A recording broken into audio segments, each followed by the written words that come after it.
All right, last time we covered a fair amount of law. We didn't get to all 613 commandments. But does anyone have any question about any particular one? We are not done with law. We're going to come to Deuteronomy, which has another group of chapters of law, and we'll also back up to some of the ones from Exodus and Leviticus that compare to that. All right, let me just cover one or two important points then of this, what we've seen in Leviticus, and then we'll turn to the book of Numbers today, which is less law and more story.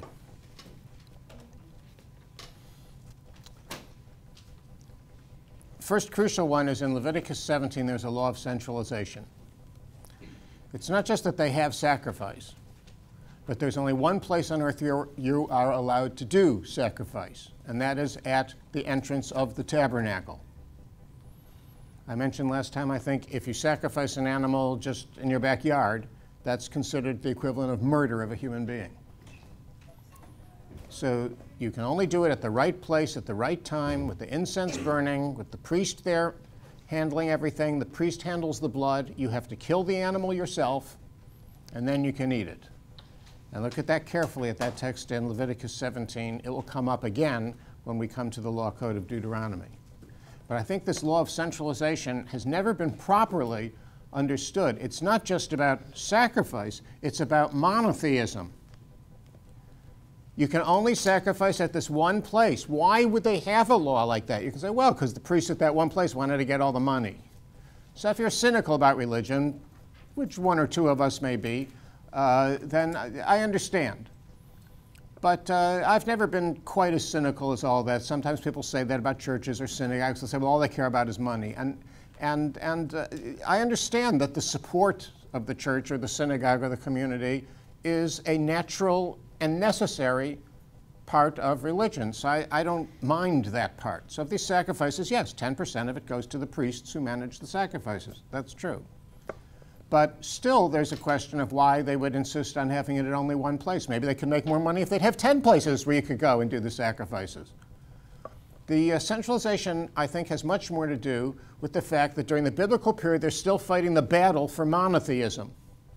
Today, if you go all over the world and you see 1 million churches, you don't assume that Christians worship 1 million different gods in those 1 million churches. And they don't think that there's the Christ of Milwaukee and the Christ of Atlanta. And everybody understands that it's one God being worshipped in a lot of different places. And the same for Judaism and the same for Islam. But in those days, where most people worshipped multiple gods in the world, and Israel is starting this new thing where they're actually claiming there's only one, you don't want to have anybody thinking, oh, you worship the Yahweh of Jerusalem, and you worship the Yahweh of Carmel, and you worship the Yahweh of Arad. And so saying there's only one place of worship, one God, one priesthood, one central altar, one way of doing it, and no place else. And they meant it, and it was a crucial point they had to make. One, there's only one. And this is part of the argument that we'll figure toward the end of the course of when Israel became properly monotheistic. That I think the fact of centralization being a fairly early law means they're at least fighting the battle to get the people to accept monotheism fairly early. I could be wrong. I mean, I'm not, but... And the other thing I wanted to say about Leviticus is you should especially focus in on Leviticus chapter 19. And I used to do this thing, say you're on a desert island, you can have only one page of the Bible with you. One chapter. What would it be? And for me, it's very easy. It's Leviticus 19. There's no story in Leviticus 19. It's just laws. But up to that point, you've been having all kinds of laws that are about distinctions. Remember, it said that the function of priests is to distinguish between the clean and the unclean, between the holy and the secular. They make strong distinction between the priests themselves and the lay people, the ordinary, regular people. Everything is about distinctions. And the Bible begins with that, after all, with what is creation? God distinguishes between light and dark and gives each one a name. God distinguishes between wet and dry and gives each one a name. Between day and night. So distinction is creation. So it's all about these distinctions. And then it has in Leviticus 19 that you can't mate two species. Biblically, it is illegal to make a mule, which is the child mating of a horse and a donkey. And you know, mules, you know, they can't reproduce because each of their parents had a different chromosomal setup and it doesn't work. No baby mules. I mean, there's the original baby mule, but mules don't make. There's no second generation mules. That's why there's no law in the Bible, and I will visit the sins of the parent mules to the children and the grandchildren and the fourth generation. There's a law that says you can't mix two species of seeds. That you can't take two plants that have and mix them into a new plant. That seems to me to mean you can't have a tangelo or a nectarine. So that would seem to be the case. I haven't made up my mind on that yet. I don't eat nectarines and I don't eat tangelos. It says that you can't wear clothing that's mixing two fabrics. The term for that is shatnez, and that's the word they use, which is a strange word. It's not a typical Hebrew word at all. And later, it'll give an example of shatnez, and it says like a garment that's made of wool and linen in the same garment. Now, it never says exactly why, but you know, wool comes from an animal and linen comes from a plant, and you're mixing them. I think polyester and wool are okay. So I mean, you don't all have to go look and and see how you do in your labels.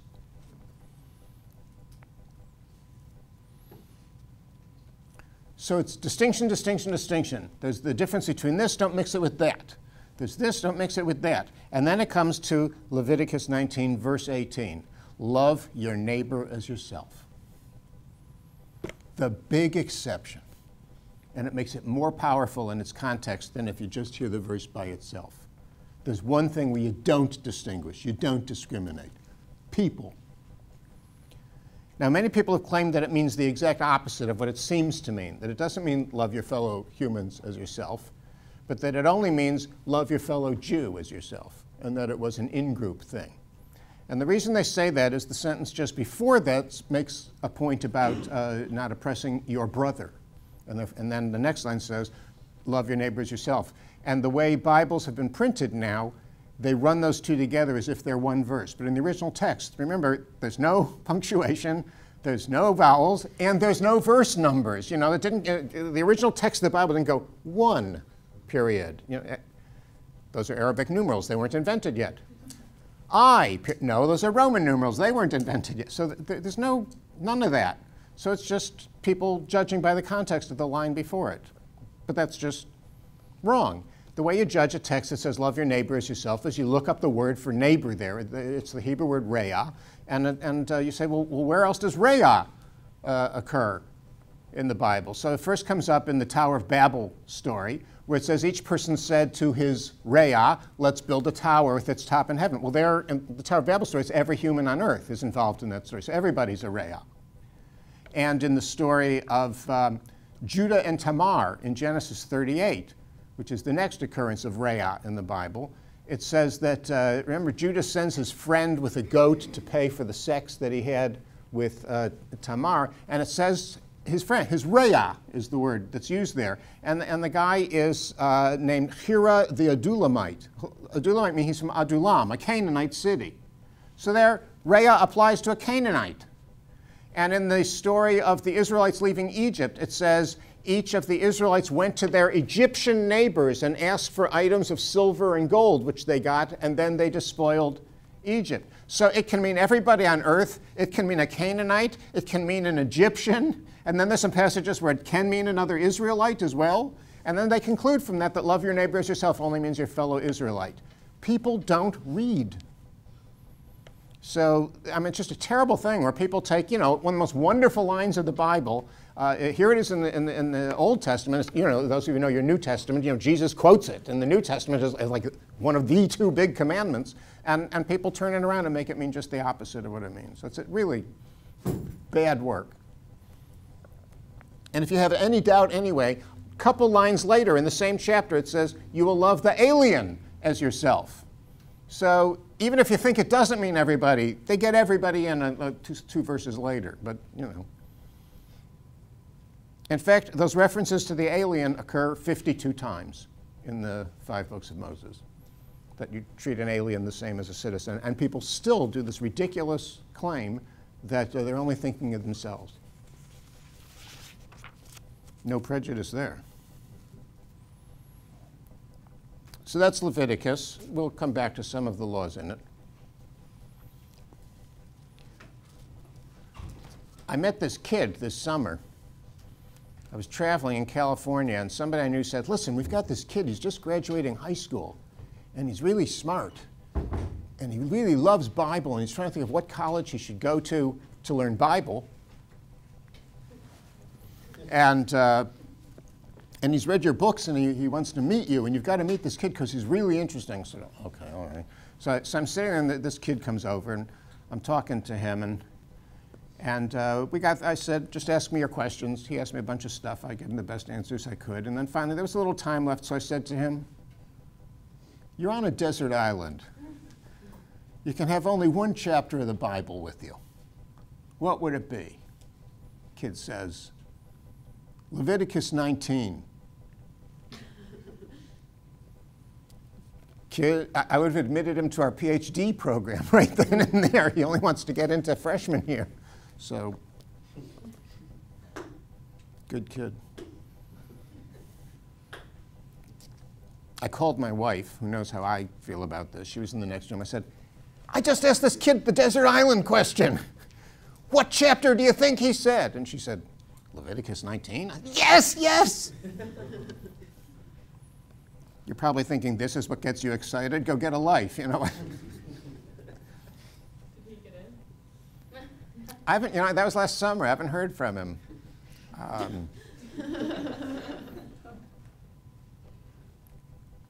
Oh, no, he's not coming here.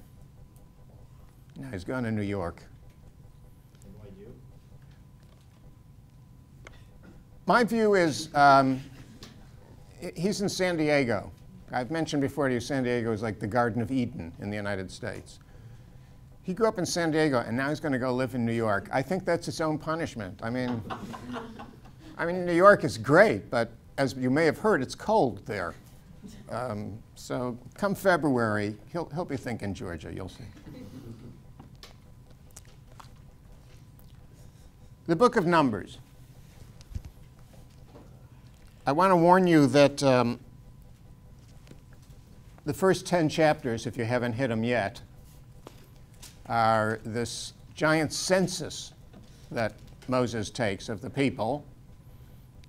He gets 603,550 males, adult males, so altogether you're looking at 1.5 million, 2 million people.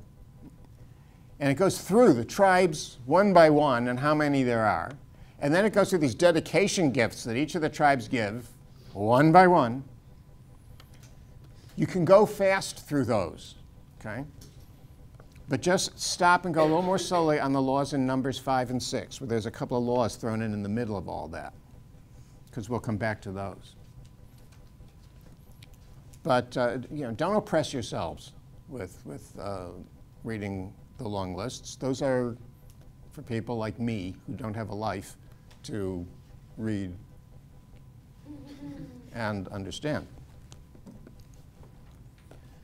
Now, you would think that this generation would be the best generation of all in the Bible. These are people who see miracles every day. There's a column of cloud all day in front of them. There's a column of fire that it turns into at night. We're going to find these stories of when they don't have water, they can get water miraculously. When they don't have food, they get manna miraculously. When they get fed up with manna, they get birds just fly over the camp and drop dead, and you just pick them up and cook them and eat them. They have seen the fire on top of the mountain. They have heard the voice of God, all of them. They've seen Moses do all these tricks. They were in Egypt and saw the 10 plagues. They went through the sea. This is people who are conscious of the presence of their God watching over them closer than any other generation of humans ever in the whole story of the Bible. Most of us would probably say, if that were you in that generation, and you got all this evidence, it's really there. There's really a God who controls the universe and can provide for you and take care of you when you're in trouble. You'd say, yeah, I'd be good. So they're the worst generation in the Bible. Their rebellions are constant. I count them as 13 or 14. It depends on how you count. So let's run through this track record of this, because then we're going to have to confront this. How is it possible that the generation that's the closest to God in the Bible is the most rebellious? You could argue, if you want, that Adam and Eve are closer because God's like right there walking in the garden with them, but they weren't exactly, known for their obedience either. So the first rebellion is at the Red Sea. They just got out of Egypt. They've been slaves for 400 years. They come to the Red Sea. They say, let's turn back and go be slaves in Egypt. The second one is they come to a place called Marah, M-A-R-A-H, which is the Hebrew word for bitter, because the water there is bitter and they can't drink it. No problem. Moses takes a stick. He turns the stick around in the water, and that makes the water sweet. But it's named Marah, bitterness, because they rebelled there. That's in Exodus 15. Then in Exodus 16, there's the story that people complain because there's nothing to eat. And their words there are actually, you brought us up to kill us in the desert. No ingratitude here. And Moses says, yeah, you saw through my plot. That's why I freed you from slavery in Egypt, so I could kill you. You saw right through it. So on that occasion, Moses says for the first time, but it's many times after that, he says, your complaints are against Yahweh, not against us. But the people keep focusing their complaint on who they can see, which is Moses, and sometimes Moses and Aaron, who's now, you remember, the high priest. Fourth case is at a place called Meribah.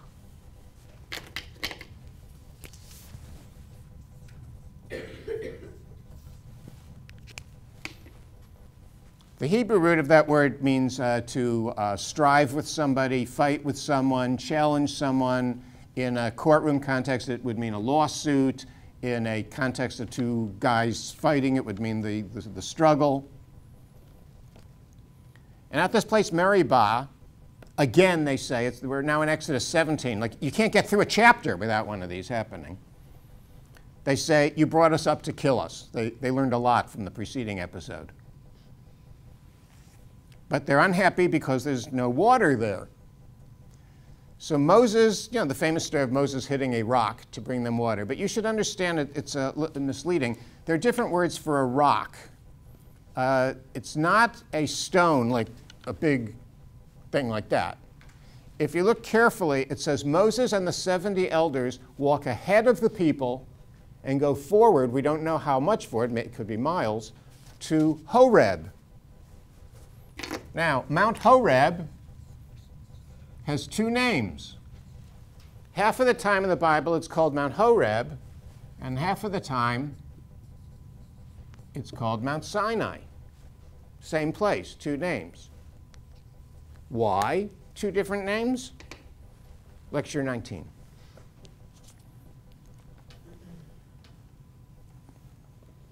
And Moses goes up, and it says, God is standing on a crag. It's not a rock. It's like, one of those, a crag, one of those, like the legs of the mountain that come out. And it says God is standing on it, whatever that means. And Moses, with his stick, hits the foot of the mountain, and water flows out and goes whatever distance it is, miles or whatever, back to the people. So it's more dramatic than they usually picture it in art, because they want to get the people, the rock and the Moses and the stick and the water all in the picture, But it's in the way it's actually described in the text, it's more dramatic. It's like a river flows. Now there is an ancient Near Eastern mythological theme that comes up a lot, which is water flows from the foot of the holy mountain. Remember, the Bible starts with the earth being too dry for growing things, and so 4 rivers flow out of Garden of Eden, and that's the same model. You'll see later when Jerusalem becomes the capital of the people, there is a stream, the Gihon, at the bottom of Jerusalem, which you can walk through it to this day. And it's the same idea. The waters flow from the foot of the sacred mountain. So this has all kinds of spiritual, theological implications. It's not just they're thirsty and God, God gives them a drink. But remember the situation that occurs there. The next event is at Sinai itself. And here they are. They get to Sinai. They hear the voice of God over the mountain. We've discussed it, that they have the greatest revelations ever in the Bible. A whole mass of people hears the voice of God. Then Moses goes on the mountain. He's up there for 40 days and 40 nights. Have you ever noticed the redundancy of that? Or is it redundant? I mean, if it's said to you he's up there for 40 days, wouldn't most of you assume that it's 40 nights? And I know that it could be 39 or 41. I understand that. But in the scheme of things, do you think it needed to do that? But it's a nice parallel Bible kind of way of talking. That's the best I can do with that. But it's 40, you notice. It's never, he was up there for 37 days. I mean, it's not going to happen. And the people already, they're forgetting the whole deal. So they've just heard the voice of God say the 10 Commandments from the sky. Moses is up on the mountain. He's now getting the 2 stone texts of the 10 Commandments, which are the covenant documents. So it's a big deal. And he's alone with God. And the people say, we don't know what happened to this man Moses. Like, as if they're going, this, what was his name again? What was his name? I just saw it on a letter the other day. They go to Aaron, the high priest, the elder brother of Moses, and they say, make us gods. Aaron says, bring me your gold. And remember, they despoiled Egypt. They left with precious metals. They take the gold, and it says he makes this famous golden calf out of it. Don't be misled by that word calf. That's our English word, and our image of calf is like Norman in the movie City Slickers. Billy Crystal. A calf is this flimsy little thing. It means a young bull. It's a 3-year-old bull. It's a symbol of strength, and a bull is the symbol of the god El in the ancient Near East, and in Mesopotamia, the god Anu, who is the equivalent of El. Bull is associated with him too. So they make this bull. And then the people say, in front of this golden calf, this bull thing, these are your gods, O Israel, which brought you out of the land of Egypt. And then Aaron says, a holiday to Yahweh tomorrow. How many things are wrong with this story? First of all, why on earth would they do this? At the greatest moment after the greatest revelation from God, they're already making an idol? Secondly, why would they say, these are your gods, plural, when there's only one bull there? Third, why would they say, which brought you out of the land of Egypt, when they know they've been out of Egypt for a while now already? They're out in the Sinai already, and they just made this thing. So how can this be a God who brought them out of the land of Egypt?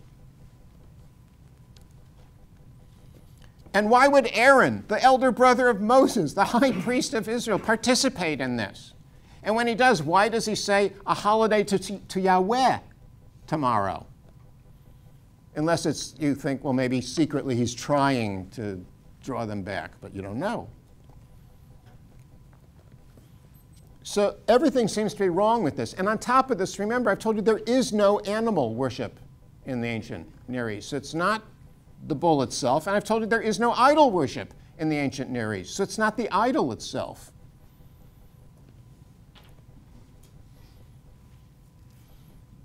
Lecture 19. We'll write down all those questions. They all get answered in the end. So Yahweh seeks to destroy them and start over with Moses. He says to Moses, I'm just going to kill them all. and we'll start a new nation descended from you. And Moses is going, God, could you please read your own Bible? I mean, with Adam, and then you started over with Noah, and then you start with Abraham, and now you're going to start over with me. Have you not noticed that starting off even with a really good guy does not work, because generations later everybody can still be lousy? I said that. That's not in the text. That's, you know, Friedmaniac Midrash, you know. And Moses, though, does try to calm God down. And you have to look at the wording here. It is really great. God says to Moses, look at what your people, whom you brought out of the land of Egypt, are doing down there. And then Moses makes this beautiful plea for them on several grounds. One of them is, remember your covenant with Abraham, Isaac, and Jacob. So it's a legal defense first. And then his best one in there is, he says, what will the Egyptians say?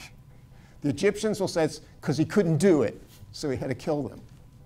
So he uses all these arguments, and the last one at the end, if you look at his speech to God, he says, and therefore forgive your people whom you brought out of Egypt. When God had said, look what your people whom you brought out of Egypt. It's like any of you who's ever been a parent or a child knows this, where the father comes home and the mother says, guess what your son did today? My son, your son, it's your son did that kind of thing. And so God says, I have forgiven according to your word. So he forgives the people. Moses goes down, and what happens to Moses? As soon as he sees the golden calf, he completely loses it. He has a temper. You remember it happened with the Egyptian once before. The man has a temper. If there is any fault in Moses, he doesn't know how to control it sometimes. It's not as if you can't understand. If any of you ever had a hard day, you haven't had a day like he has almost every day, especially that day. And he loses it. And he takes the tablets, the covenant, written by the finger of God, and he throws them down and smashes them. And he says, who's for the Lord? And he gets the Levites, which is his own tribe. And the Levites go out and massacre people who were associated with the golden calf. They always leave that part out in the movies. There's a massacre of those who are associated with the calf. And he says to Aaron, what did the people do to you that you brought a great sin on them? And Aaron says, they asked me to make gods, and I took the gold and threw it in the fire, and out came this calf. You've heard of people sort of doing spin, you know, that's called spin in politics. We put the best face on it. Nothing he said was a lie. He did put it in, and out came a calf after he kind of worked on it. But notice the role of Moses. I've been talking about this fact just in an introductory way, about the role of a prophet is this terrible thing where you're caught in between God and humans. When he's talking to God, he's defending the humans. He says, don't get angry. They're your children. Remember Abraham, Isaac, and Jacob. Please forgive them. God says, oh, you're right, Moses. Okay. And he forgives them. And Moses goes down, and he gets mad, and he smashes tablets, and he orders the people to be killed. So whenever he represents people, when he's talking to God, he represents the humans' interests. Whenever he's looking at humans, he represents what he takes to be God's interest. To both sides, he's a man without a country. Yeah. With Aaron, something I've always wondered is, why is he spared? The Levite, I mean, he is the Levite, and he doesn't get killed. Is that like, killship is like frowned upon? Or, because his sons have already been killed for making a mistake with incense, and yet he's created a false god, so why is he? It does look, you're right, like what he did is a heck of a lot worse than what his sons Nadav and Abihu did. And that's another question to put on the list. If Aaron did this, why does he apparently get away with just a reprimand, nothing else, and save it because we're going to come to another one? He's going to do another one wrong and get away with it. So I'm sorry to do this, but lecture 19. I'm not sorry. I kind of get a kick out of it, actually. The next one is in Numbers chapter 11. So it's finally a big jump because all of Leviticus doesn't have as many of these rebellion stories of the people. So in Numbers 11, where the story picks up again after all that law and the lists and the census and all of that, they come to a place called Taverah, which is a place that means burning. And there it says they did something wrong again. And so fire comes and it's consuming the people at the edges of the camp until Moses intercedes for them. That's at the beginning of Numbers 11. And then that's in 11:1. In 11 verse 4, there's a second story in the book of Numbers about another immediate one, and this is the story of the quails, where this is the one where the people are fed up that they have this manna. Now, what is manna? It said they wake up every morning and there's this stuff that precipitates out in the dew, and they eat it. Now, I don't like to do this kind of thing, I've told you, where you try to find real things and use them to explain biblical miracles. But I can tell you that there really is such a thing, this phenomenon in the Near East, where this sweet substance precipitates out in the dew. And you can buy it in Bedouin markets in the Near East to this day, and it's called in Arabic man. And so there it is. Now, the question of whether you'd want to have rock candy as your diet for 40 years does come up. But at least there is some kind of known basis to this story. But after some years of eating rock candy and the people no longer have teeth, you know, they say to Moses, we want meat. And you have to look at the word in there too. They say, we remember the great food we used to get in Egypt. The garlic and the melons and the fish, the great food in Egypt. And you're going, excuse me, you kind of had to work for that food. You know, it's not like, but they say we used to get it, and they use the word free. Remember all the great food we used to get free in Egypt. Yeah, free as long as you worked all day. So Moses just can't take it anymore. I just did. I made the same mistake the people did. That was a great Freudian slip. I meant to say Moses, and I said God. I can't plan stuff that good. This is in Numbers 11:11. Isn't this handy? Last week I gave you a verse from Leviticus 10:10 and says it was important. You know, and remember, the numbers were not put there originally. Hand of the Lord, huh? But you should look at this text in Numbers 11, where Moses finally can't take it anymore. And here is how he talks to God. And it says, and Moses said to Yahweh, why have you wronged your servant? And why have I not found favor in your eyes to put the burden of this whole people on me?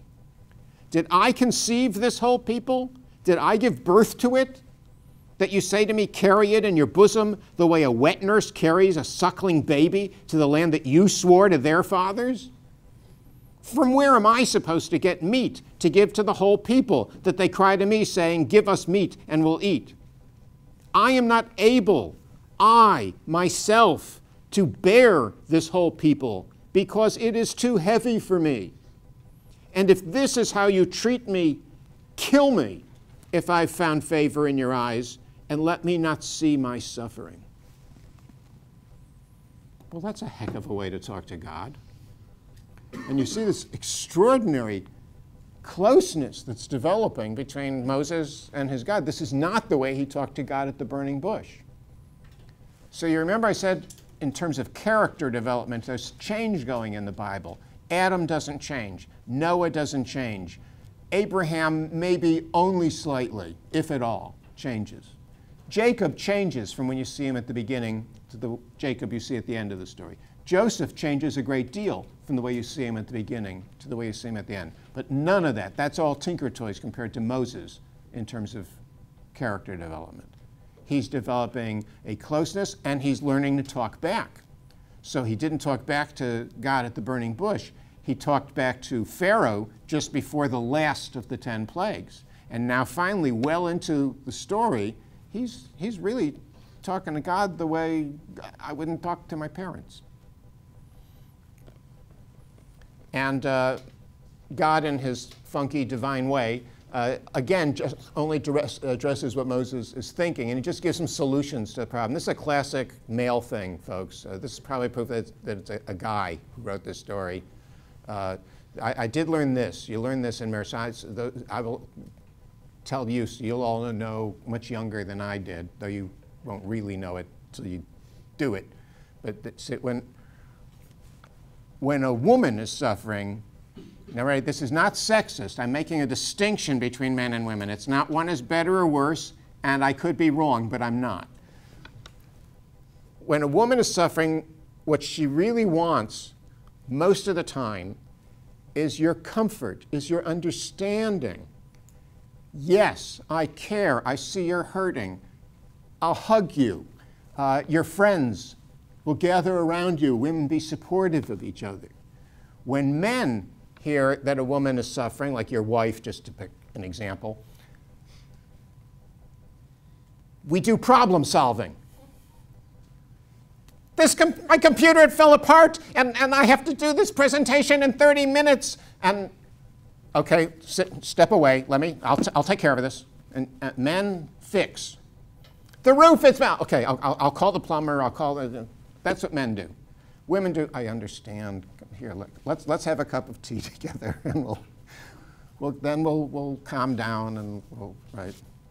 Guys, just when you get married to women, those of you who will marry women, you should show them comfort, show them that you love them, all that. Then do your male problem-solving deal.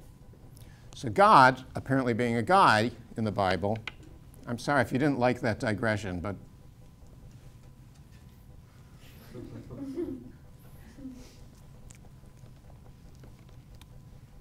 God does immediately problem solving. He says, okay, what's the problem? Meat? Okay, look. Here. And then he has these quail, and they fly over the camp, and they just drop dead on the ground, and you pick them up and eat them, cook them. So they wanted meat, he gives them meat. Moses says, I can't bear all this alone. God says, okay, here's the deal. I'll appoint 70 elders, and they'll help you. And after that, there's always like a council of 70 in biblical tradition. The next story is in the very next chapter, Numbers 12. And now it's a strange story where it says Aaron and Miriam, who are the brother and sister of Moses, it says they speak against Moses because he has a Cushite wife.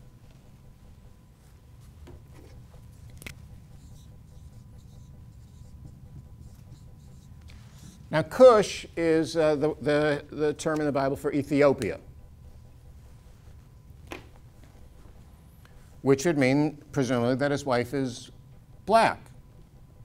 Now, his wife Zipporah is Midianite, the Midianites are Caucasian. So is this a second wife, apparently? And you say, but we never heard about that. But then the narrator just throws in, it says, because he had taken a Cushite wife. That's like, do you ever do that where you're telling a story and you leave something out, like if you blow a joke, you know, and you're like halfway through the joke and you just go, oh, I forgot to say, they're standing in front of the Empire State Building. And then you go back into the joke. So it says, the Cushite wife, and it says, for he had taken a Cushite wife. So they're going to speak against him regarding the wife. So the question is their problem racism, or is it something else about the wife or about Moses that's at the core of this? What confuses it somewhat is elsewhere, right, it had said his wife was Midianite, and there is a place associated with Midian that is called Cushan. Now, so some people think this is still Zipporah, the first wife, and that it's not, it could be a story about prejudice, but then it wouldn't be about race, it would be prejudice about a different ethnic group that the person's from. My own view is the text doesn't say Cushanite, it says Cushite. And also, there's a matter of what the punishment is. When you're God, you can really do punishment to suit the crime. And like in Willy Wonka or Charlie and the Chocolate Factory, I don't know if you prefer the Gene Wilder or the Johnny Depp version, but in each of them, what happens is 4 of the 5 kids who get to go in the chocolate factory suffer something horrible, but in each case, the thing they suffer is directly tied to something rotten in their souls. Their particular badness brings a punishment to suit the crime. So what's punishment to suit the crime? Well, what's interesting is they make a big mistake. It says what's bothering them is the wife. But when you read their complaint, they never mention the wife. They say, has God only spoken through Moses? Hasn't he also spoken through us? Because at this point, God has also spoken to Miriam and to Aaron. They are a prophet and a prophetess too. Big lesson in the Bible. When you're having family squabbles, don't bring God into it, because he's around. So suddenly Yahweh appears and says to him, okay, you three, out. And the three of them have to step outside of the camp. So it's a little private conversation here. And you have to remember that the text there, God gives an oracle to Aaron and Miriam. And if you look at the text, he goes into poetry. So again, when God gives an oracle, it comes in poetry. And he says, if there will be a prophet among you, I, Yahweh, will make myself known to him in a dream, in a vision I will speak through him, and not in riddles or enigmas, hidden things. Not so my servant Moses, most faithful in all my house. Mouth to mouth I will speak through him, and not in vision, and in visions. And he will see the form of Yahweh. Remember, Moses is the one who has actually seen whatever it was from the back, the form of Yahweh. He says, so why were you not afraid to speak against my servant Moses? So first of all, this is establishing something that will apply to the entire rest of the Bible. Only Moses gets the real thing. Only Moses gets the door opens and God walks in the room. Everybody else gets dreams and visions, which ain't the same. And then Miriam suffers for this. And this is my point about punishment to suit the crime. What is it? He gives her leprosy. Now, I've told you leprosy in the Bible never means Hansen's disease, which is really leprosy. It means all kinds of other skin ailments. And in her case, it's that all the pigmentation goes out of her skin and she's rendered albino. So she's completely white. Now, you got to admit, if the problem is that she's racist, that's God saying to her, oh, you don't like black, eh? Try white. Thwap! And she becomes, super white until Moses intercedes for her, but after a couple of weeks of having to be like this. The other thing to notice in that text is it identifies Moses and why he doesn't speak up himself, but why God defends him. It says Moses was the humblest man on earth. Note that text and remember it. That will come up in Lecture 19. Who's the humblest man on earth? Moses. That's not who you would have thought for a job like this. You'd want a guy of confidence, You don't want Moses. You want Aaron Murray, like a guy who takes charge, Matthew Stafford, Anybody who can win a game with the Detroit Lions has got, direction. I won't make too many football parallels, but some of you may know that we have a certain game coming up this weekend of some importance. The next rebellion story is in Numbers 13 and 14. It's usually called the story of the spies. I think a word like scouts would be better. They've come close to the land. Now, remember, we have always had these terrible maps that I draw. Mediterranean Sea, Nile River, Red Sea, Sinai Wilderness, Dead Sea, Sea of Galilee, Jordan River. Have you noticed Israel is growing in proportion every time I make this map? Now, it does not take 40 years to get from here to here. But they're in the wilderness for 40 years. So they've gone into the Sinai wilderness. They've come to Mount Sinai, wherever that is. And then they're circling and traveling in this wilderness and eventually get there. But that's not what the plan was originally. According to Numbers 13, they have traveled and they're already here somewhere. And Moses sends some spies up into the land. Scouts. And they come back with a mixed report. Some of them say, this is a great land, land flowing with milk and honey, beautiful. And they come bringing grapes, and a bunch of grapes is so big that it takes two guys with a stick between them to carry the grapes back. If you want to see that, if you go to Israel today, every now and then you see a car go by, and it's got that picture on the door, the two guys with the grapes, and it means it's somebody from the Israel Tourist Office of the government. They've made that the symbol of, land of plenty, is the two guys with the grapes. So give them this wonderful message, but then they also give a negative message.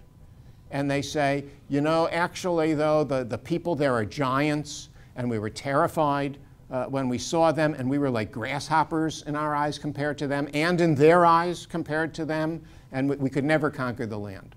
So the people, big surprise, rebel and say, let's go back to Egypt.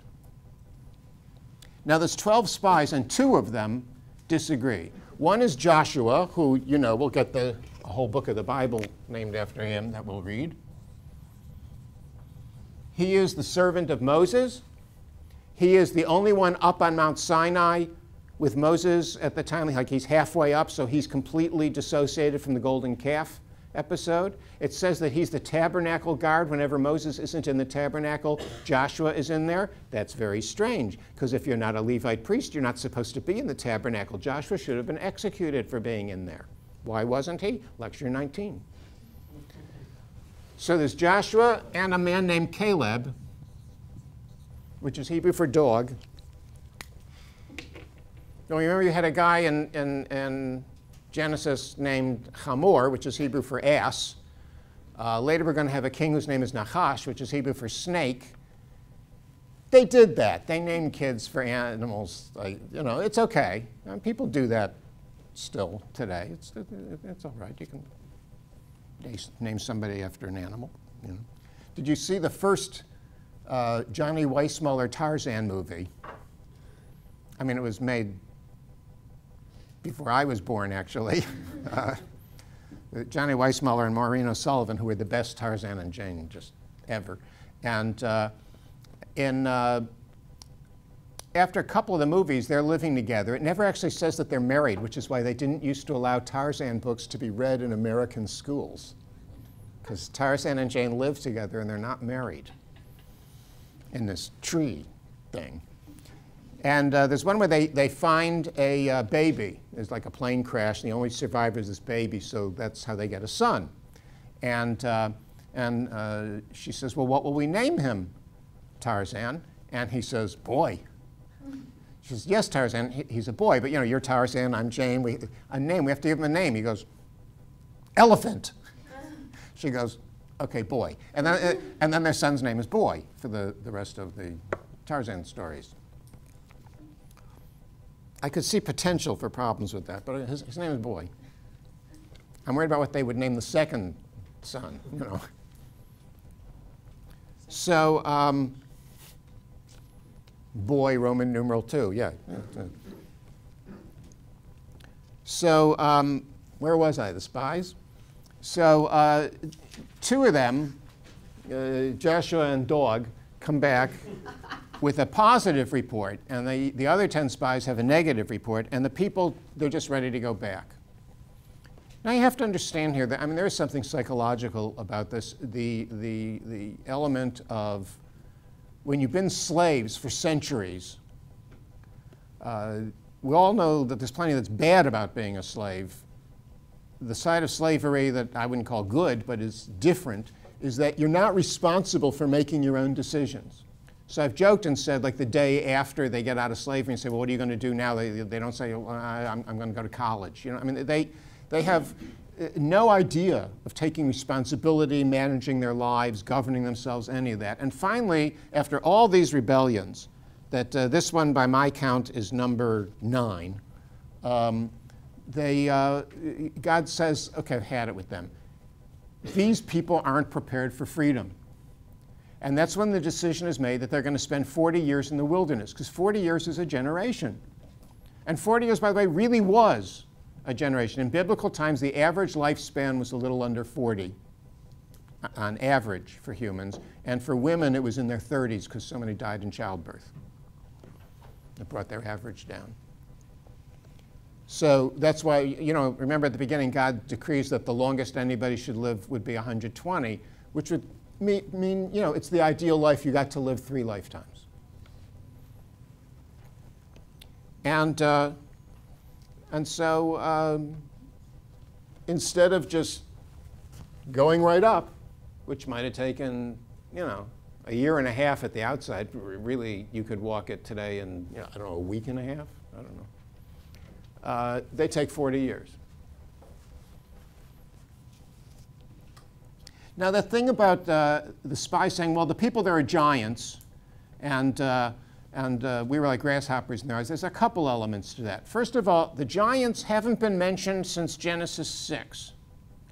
Remember in Genesis 6, there was this story where male gods, it says, had sex with human women, and they give birth to these creatures, these Rephaim, giant beings, who are in the earth after that.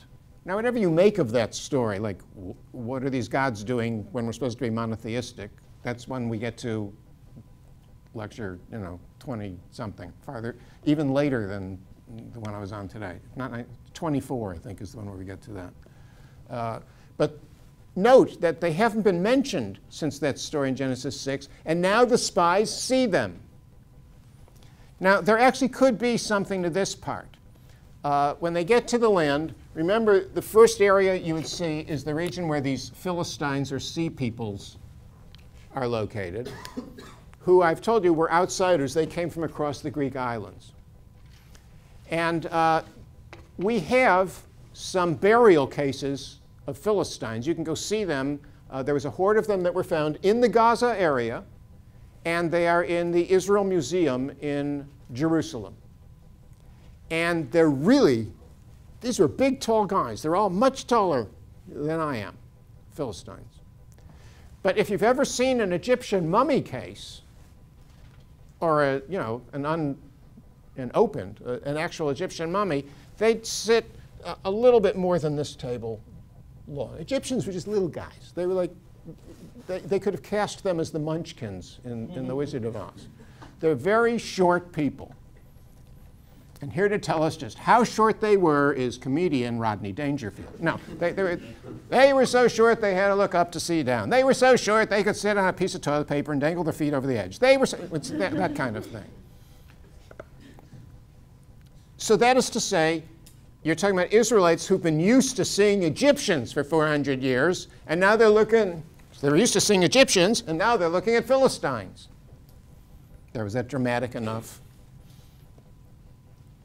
And so they're terrified. And so they are condemned to wander in the wilderness for 40 years until all the generation of those who were adults by the time they left Egypt will die off. And nobody will be left, except at this point you would have Moses, Aaron, Joshua, and Caleb would be the ones who would survive to arrive in the land. But everybody else is going to die, and it's their children who were born in freedom who will enter the land. Next rebellion, number 16, is the rebellion of this man Korach. And he's accompanied by others, a man named Dathan, that's Edward G. Robinson in the movie. That was the funniest part of the movie, The Ten Commandments. Here's Edward G. Robinson, who played Little Caesar. He usually played gangsters. He's a great actor. And he plays the bad guy, Dathan, in this. And I just can't get Little Caesar out of my mind. It's like, Moses, Shay, I'll get these people out, Shay. And then, well, it just doesn't work for me. And that's Dathan, and there's also Abiram, and there's their leader, Korach. Now, here's where it would have helped if you read those who begat whom lists carefully. Because if you check it out and you look at who is this man Korach, he's the first cousin of Moses and Aaron. And his objection to Moses and Aaron is, why do you lift yourself up over all the people? All of the people are holy. And it is true. Remember, there are points in the Bible where God refers to the people of Israel as a holy people. So he's saying, so if we're all holy, then who are you? Why don't I? Your first cousin. Why don't I get a piece of this? And The people, even ever ungrateful, the ones following Dathan and Abiram, say, you brought us out of a land flowing with milk and honey. Meaning Egypt was a land flowing with milk and honey. You brought us out of there to take us to this terrible place. So Moses answers Korach. He says, oh, all the people are holy. Okay, you're all holy. Okay, let's have a test. Let's see who's holy and who's not.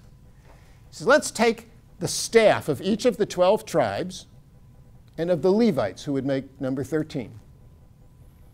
And we'll take all the tribal staffs, and let's take the staff of the tribe of Levi, and let's write a name in it. Let's pick, oh, I don't know, Aaron. And we'll write the name Aaron in the staff. And then we'll put all the staffs inside the tabernacle. And then we'll come back and see what happens. And they come back the next day, and Aaron's staff has blossomed. And it's growing almond blossoms out of it. And that's God's funky way of saying, I pick him. And a fire comes out and consumes Korach and his 250 followers. Was it 250? Whatever. And an earthquake opens up and swallows Dathan and Abiram and their whole families, everyone in their tents. And it says they go down alive to Sheol.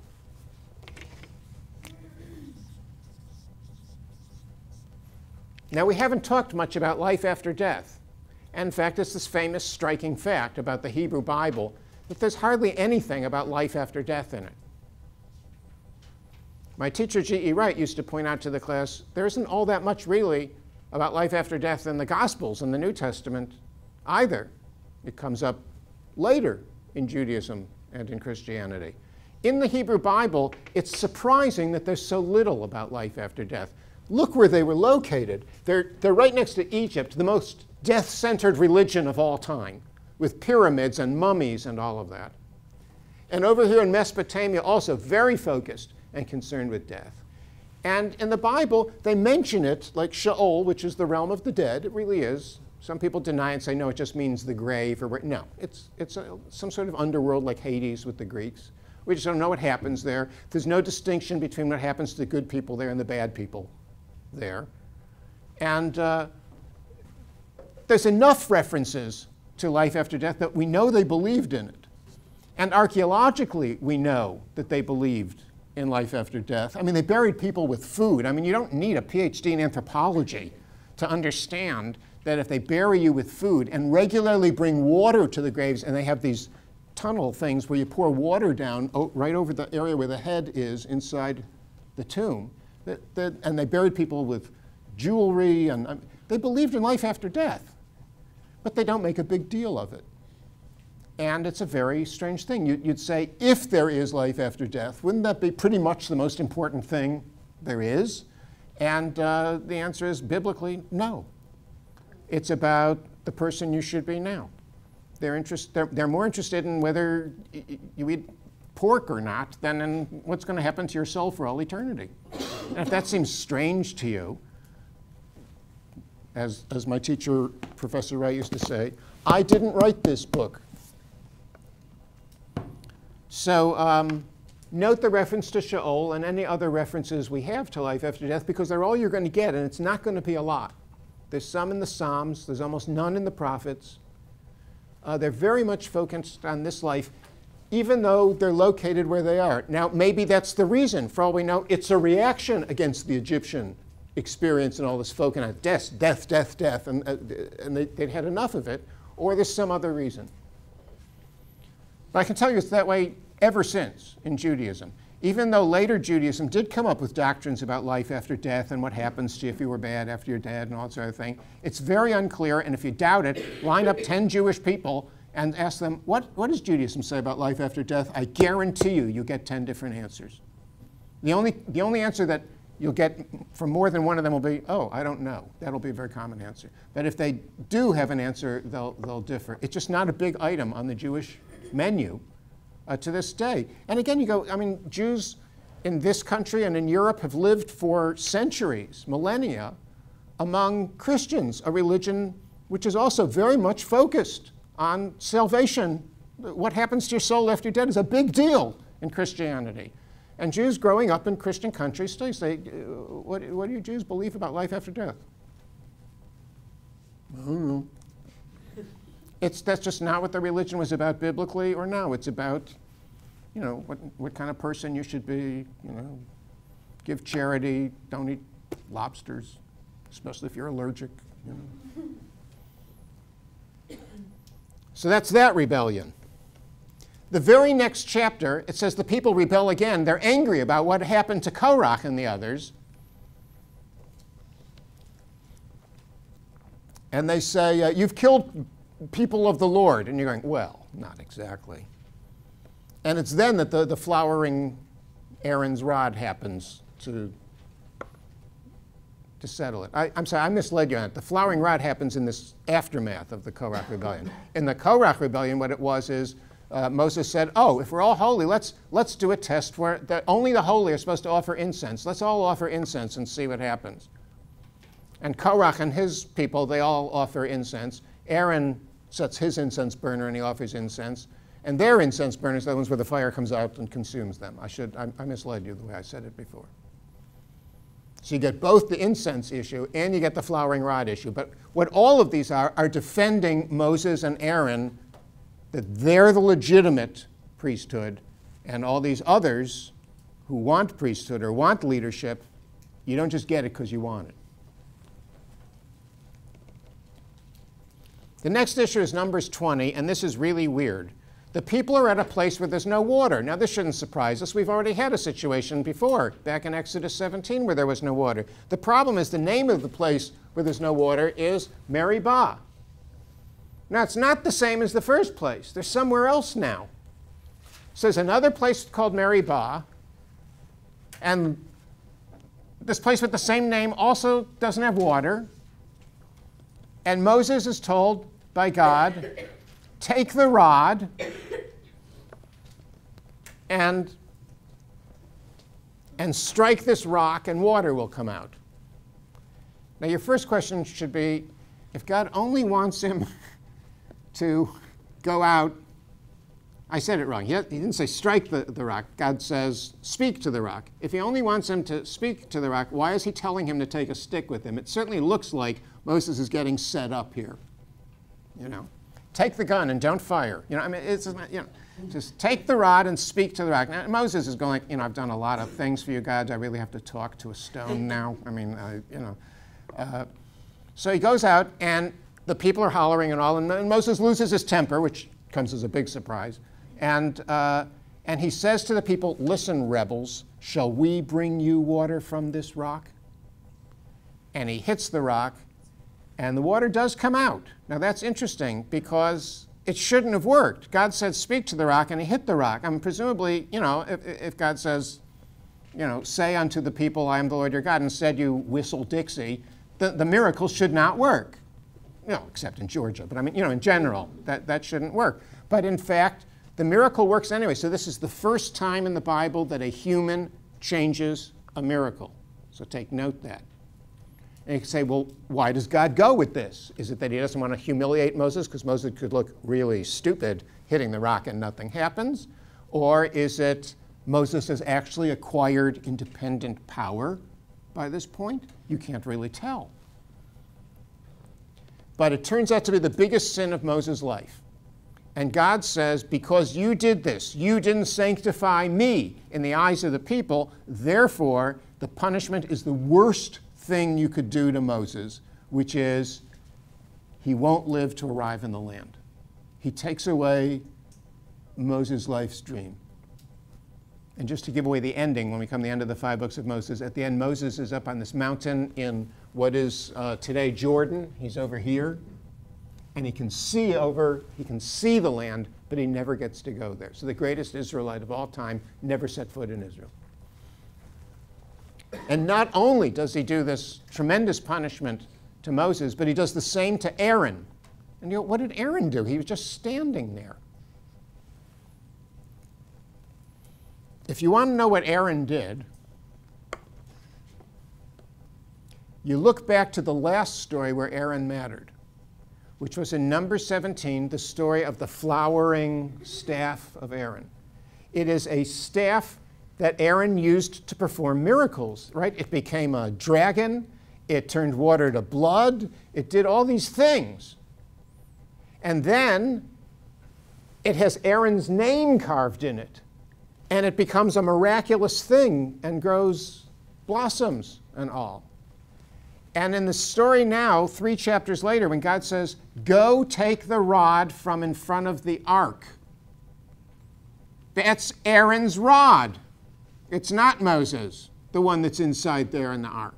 And if you look back at the end of Numbers 17, God had told Moses, put the staff, the one that had been miraculous, before the ark, and it will be a sign there for rebels. And now Moses takes the staff, and he's standing from the people, and he says, listen, rebels. Those 2 stories are connected, and people don't get it because they're 3 chapters apart. It's only a few pages. And nobody noticed it until this generation, that the rod in question was the rod that was from the ark. And it's got Aaron's name in it, and it's miraculous. So even though Aaron didn't do anything, by Moses doing this thing with the rod, that implicates Aaron as an accessory to the crime. And you might say, but that doesn't make sense. There's no court in America that would convict you on grounds like that. But it doesn't matter. Remember I said there's a difference between ritual law and ethical law. And in ritual law, intention doesn't matter. I don't care what Aaron is thinking. He's culpable. And he suffers the same punishment as Moses. They don't live to arrive in the land. So that's the Meribah story. And why are there 2 places called Meribah, and they both involve water coming out of rock? Lecture 19. The next one, the 13th one, is about the snakes. The people are rebelling, so God sends these snakes, and they're poisonous, and they're biting the people, and they're dying. So God tells Moses to make a bronze serpent. He makes a bronze sculpture of a snake. And he puts it on a pole. And it's the only case I think I know of sympathetic magic in the Bible. That's what it seems to be, that if you're bitten by a snake, you look up at the snake on the pole, and then you're healed. So that's how they save it. Remember that snake. It's going to come up about 3 books of the Bible from now. 4. It's going to be a while. But remember, Moses, bronze snake on the pole. And those of you thinking like, you know, the symbol of the American Medical Association is a snake on a pole. That's like Asclepius or something. It's not the biblical story. It's a curious coincidence and interesting. Maybe it's not coincidence. There's some connection between the biblical world and the classical world, but those are 2 different things. And then you come finally to the last rebellion, which is the story of Phinehas in Numbers 25. It says there are these women. It says they are Moabite, but then in the middle of the story it changes and says they're Midianite. That's very strange because Moabites and Midianites are 2 different groups of people. Lecture 19 on that one. But these women are seducing the Israelite men, first to their god, who's Baal Peor, and then, they seduce them first sexually and then to their god, worship of Baal Peor. And it says there's this one woman in particular, her name is Cosby, which is funny, and she's a Midianite woman, and she takes an Israelite man, and it says they're inside, and I don't know what your different English translations make, the inside, the inner chamber or something like that. It means the inner part of the tabernacle. They are in the Holy of Holies. The ark is right in front of them. Now, I'm not going to say what I think they're doing in there. All I know is the person who handles this is not Moses. It says Moses does nothing, that they do it in front of Moses, and he just stays outside with the people. But Phinehas comes along. Phinehas is the grandson of Aaron. And he goes in with a spear. And again, I'm not saying what the man and woman were doing on the floor of the tabernacle. But it says Phinehas, they are arranged in such a way that Phinehas can put the spear through the man and into the belly of the woman. Is that pretty clear what's going on there? And of all sexual images, bizarrely duplicating the sexual act between the man being inside the woman and the spear Do you need something more phallic than a spear? A spear going through the man and into the woman. And it's unclear, the word that's used for her, that's always translated her belly there, it could also mean her genital area, so which would be even more horrible. If you're a Freudian, you go crazy over this story. The symbolism is just, whoa, beyond. And he kills them, because then they're dead, because the spear is going through them. And that story is the etiology of shish kebab.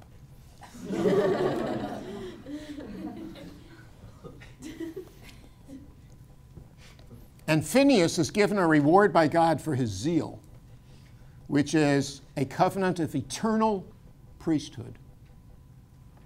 Now, it was supposed to be that all the Levites were priests. But now it is declared that there's going to be a difference in Aaron's family, the ones descended through his grandson Phineas, that they're going to be like the priests and the high priests and the big guys. And it's a reward for what he did. Now you notice there was no trial, because there isn't a trial, because again, this is a ritual crime. They weren't supposed to be in the tabernacle. Even if they weren't having sex in there, they could have been having tea in there. It doesn't matter. They're not allowed to be in the tabernacle, and that's why he just goes in and executes them. That's as it should be in that world. Yeah. Was he allowed in there in the first place before he was given his eternal priesthood, or was he breaking ritualistic law too? That's a great question. I believe, my understanding of it is, as grandson of the high priest and as a Levite, he can go in. His father, Eleazar, could have gone in, but it's him. And his grandfather, Aaron, you find out, had died at this point a couple chapters earlier. Indeed, at the opening of the story, it says all the people were mourning at the entrance of the tent when these two went in there. And you go, mourning? Mourning for whom? For what? How did that happen? But if you look, the last reference to what was going on in the priesthood was the death of Aaron. And so presumably they're mourning for Aaron, who has died. So now his son Eleazar would be the next priest. Phineas is next in line to be the high priest, so apparently that makes him of rank to go in there, and in fact he gets rewarded for that, for killing two people. Okay, folks, have a good weekend. Go Dogs.